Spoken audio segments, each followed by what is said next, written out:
Hello বন্ধুরা, শুভ সকাল।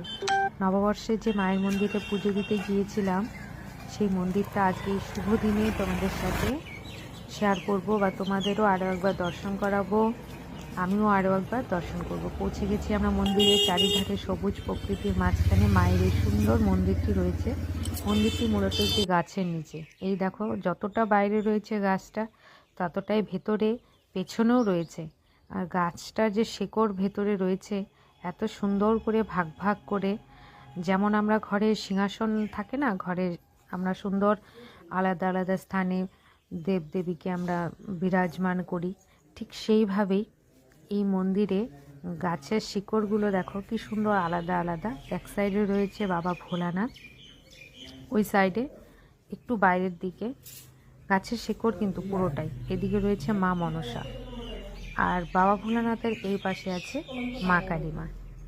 কত সুন্দর বলো, এত সুন্দর করে উঠেছে গাছটা। আর এটা হচ্ছে মাকে যে চুন্ডি দেওয়া হয়, সেই চুন্ডির স্থান এটা। সবাই পুজো করছে। এবার চলো বাইরের দিক দিয়ে তোমাদেরকে মন্দিরটা একটু দেখিয়ে দিই। এই তো মা মনসা স্থান, পুজো হচ্ছে এখানে। আর অনেক পায়রা আছে, অনেক। এগুলো হচ্ছে পুরুত মশাইরা থাকেন এই জায়গায়, তাদের কটেজ মানে রুম এগুলো। এবার যাচ্ছি বাইরের দিকে। আশা করছি তোমাদের মায়ের মন্দিরটা ভালো লাগবে, দেখতে থাকো ভিডিওটা। উঠে গেলাম পেছনে, এই যে সেই গাছটা, বিশাল গাছ পেছনেও রয়েছে।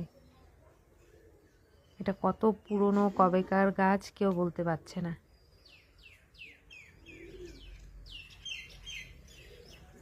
আগে শুধু ওই গাছের নিচেই ছিল মন্দিরটা। এই সেই গাছ যেখানে মানুষ মানত করে সুতো বাঁধে, পরিক্রমা করে। এই যে পেছন দিক থেকে মন্দিরটা দেখো কি সুন্দর লাগছে। এখানে মায়ের ভোগ রান্না হয়, পুজোর ভোগ। আর চারিদিকে তো সবুজ প্রকৃতি, আগেই বললাম। এটা হচ্ছে পেছন দিকটা, সবুজে সবুজ, ভীষণই সুন্দর জায়গাটা। চারিদিকে সবুজ, মাঝখানে মায়ের এই সুন্দর মন্দিরটা। আর আমার খুবই ভাগ্য ভালো যে আমি পুজো করেছিলাম। সামান্য একটু ভিডিও মিস্টার চ্যাটার্জি করেছে, সেটাই তোমাদের সাথে শেয়ার করলাম।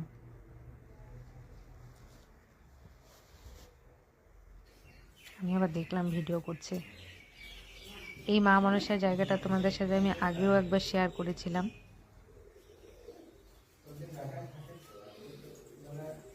আমার সাথে মন্দির দর্শন করে তোমাদের কেমন লাগলো অবশ্যই জানাবে। ভালো লাগলে লাইক কমেন্ট শেয়ার করবে। মা সকলের মঙ্গল করুক, সকলের দিন খুব ভালো কাটুক, সকলেই ভালো থাকো।